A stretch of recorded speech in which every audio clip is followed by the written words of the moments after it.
Rwandan economy was among the fast-growing economies on the continent before the global pandemic of Covid-19.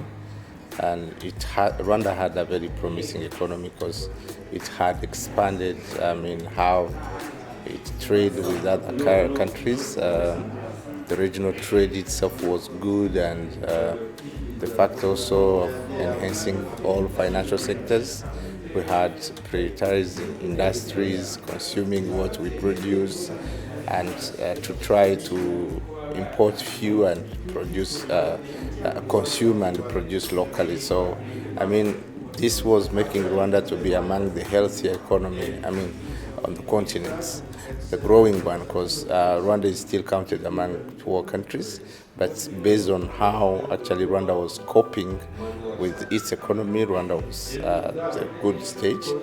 In addition to that, Rwanda also had some restrictive economic mechanism in place, which are very strong compared to the rest of African countries. So this really shaped the economy. There was not financial illicit flows. We have them, but they are limited numbers.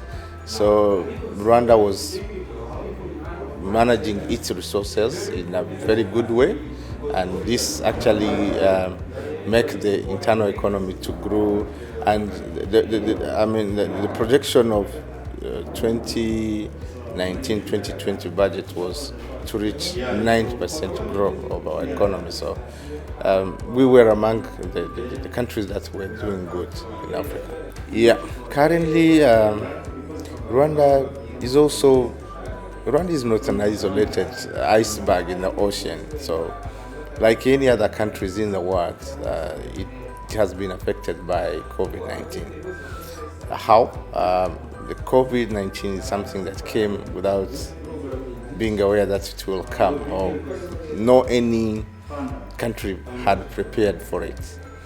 It hit our health system, and it affected our budget because there was no budget for COVID-19, and the COVID-19 capped all jobs, and it limited the number of productions and everything. Because in economy, when you have no labor and investments, don't expect any income. So we lived more than 2 months of having no income but spending what we have. So everyone has been affected. The government treasury has been affected. Individual economy has been affected. Because there was no labor and no investment at the time. Because labor and investment produce income. So income, it's not only in Rwanda. It's and the statistic shows that we were actually projected to grow at 9.3%. So currently the projection is at 5.3. It is actually at 3.5. So which means that there is a decrease of growth, and of course this economy will much deal on how to again boost the economy. So everything that Rwanda should do is actually to help some financial sector to grow again, and to have more people and produce more services so that people can earn money, and the circulation of money and liquidity should be on the market. So it's not only Rwanda, but globally every country has been affected by this COVID-19. Of course, before the pandemic, the economy of Rwanda was satisfactorily good, because compared to the economy and the status of the country, yes, we are among the poor countries, but our economy was growing. It means that the money, or maybe the earning income of Rwandan was increasing a little bit. But given the COVID-19, we are not increasing. We even consumed what we have reserved for ourselves, which means that we are going a little bit down from where we were. There is no progress now. What we are doing is just consuming what we had. We are not working to gain more income. There is no investment, and labor is cut down. So this is what actually I was trying to say. Currently, of course, it's not fair, it's not good, because still all economic activities haven't started yet. Some has been released, but if you see the circulation of money and how people are producing money and creating jobs and earning capitals, it is not yet there. It is still actually at the infantile stage. We are like starting something in a very new way compared to the situation we had before COVID-19.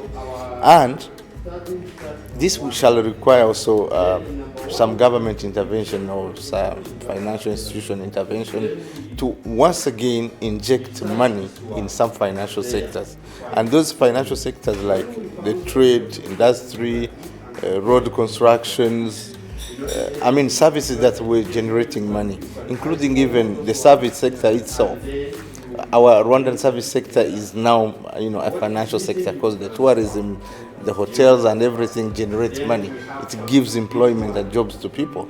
So for them to be at the level that they were, they have even started claiming just to get some support funding from the government, from the central bank and everything. So to have a normal situation like the one we had prior to pandemic of COVID-19 shall require some actually government measures and some financial institution measures so that Rwanda can regain the level of life and level of economic activity that they had prior to the COVID-19.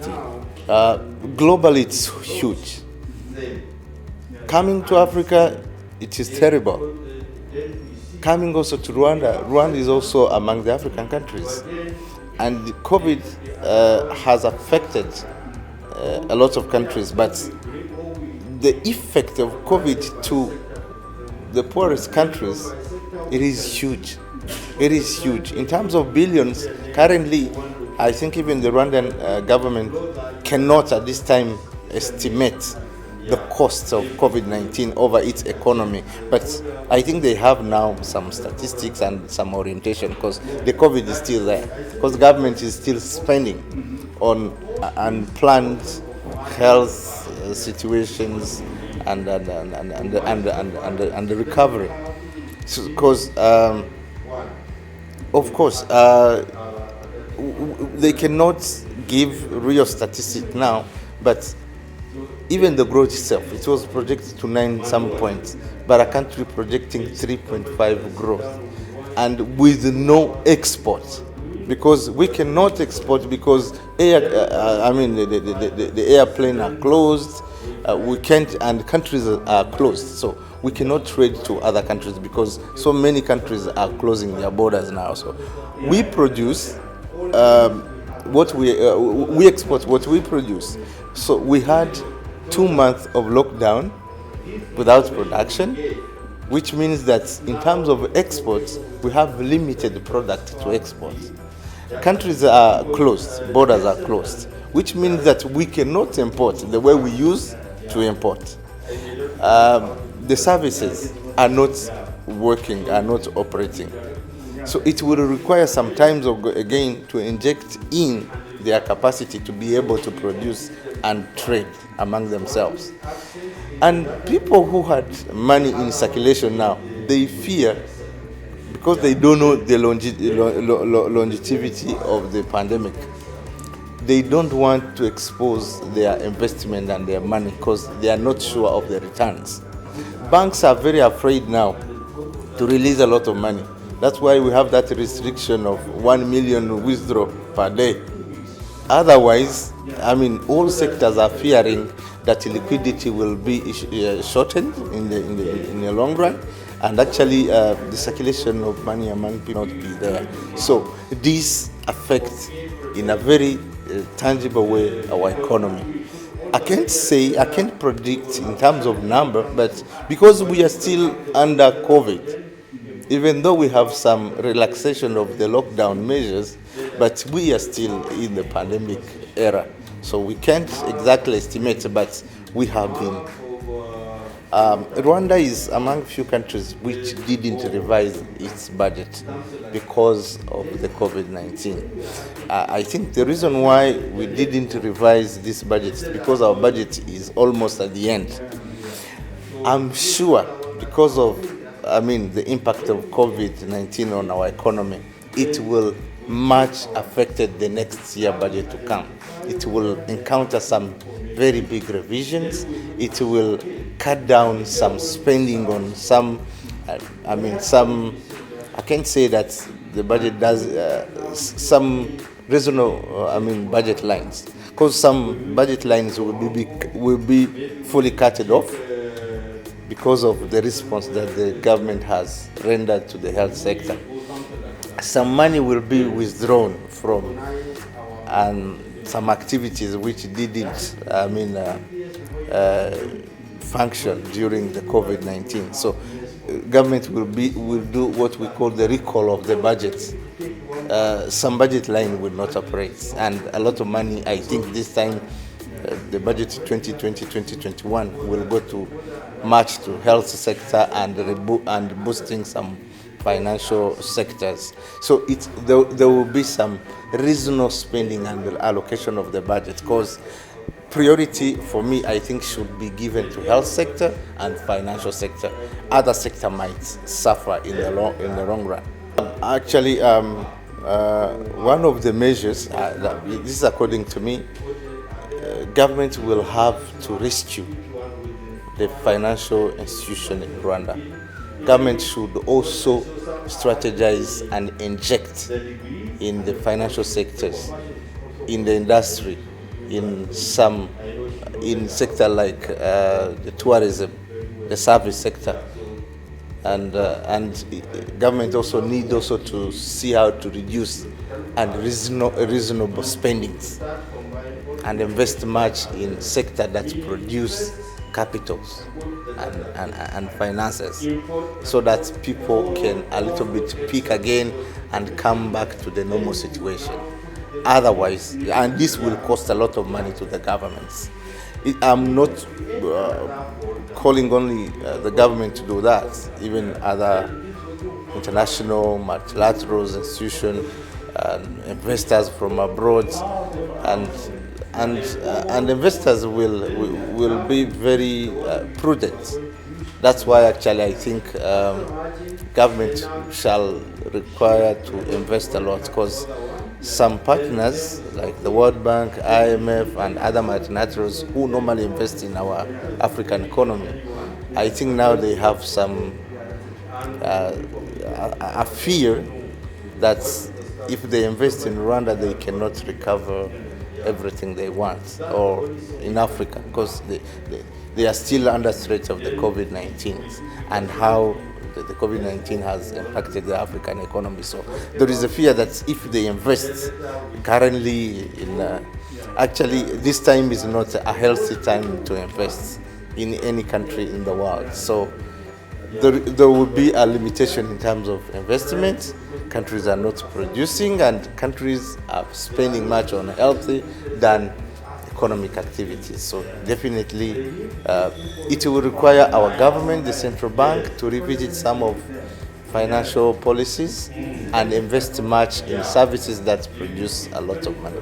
Any closure of a border and a country that used to be in partnership with another, when the borders are closed, both sides loses, because the intra-country trade is affected. So what I will do is, I know Rwanda knows very well, the intra-African trade, and Rwanda is among the countries that are pushing for the continental free trade area, to let African countries to open their border and do an intra-African trade. So I don't think that this will be something that will last long. I know Rwanda will fight to deal and to keep the good relation with Tanzania. Otherwise, being landlocked, it's an issue. We are landlocked countries, but Rwanda aspires. If you look into even commerce, trade policies of Rwanda aims at expanding commerce and trade with any other country in the world. So the current situation doesn't really determine the ends. I think Rwanda should fight to have, those borders working and open. The government has started doing it already, and there are some vulnerable groups that have been supported by food and food, sanitizers, and access to health. Yes, so Rwanda has the Mutuelle de Santé scheme. A lot of really that this government has already done. So, but investing in people, I think it is the only alternative that Rwanda has, because even the leadership of Rwanda always says that the power of this country and the wealth of this country is its citizens. So I think they will have to do everything possible to invest in the citizens, because these citizens are the labor force of this country.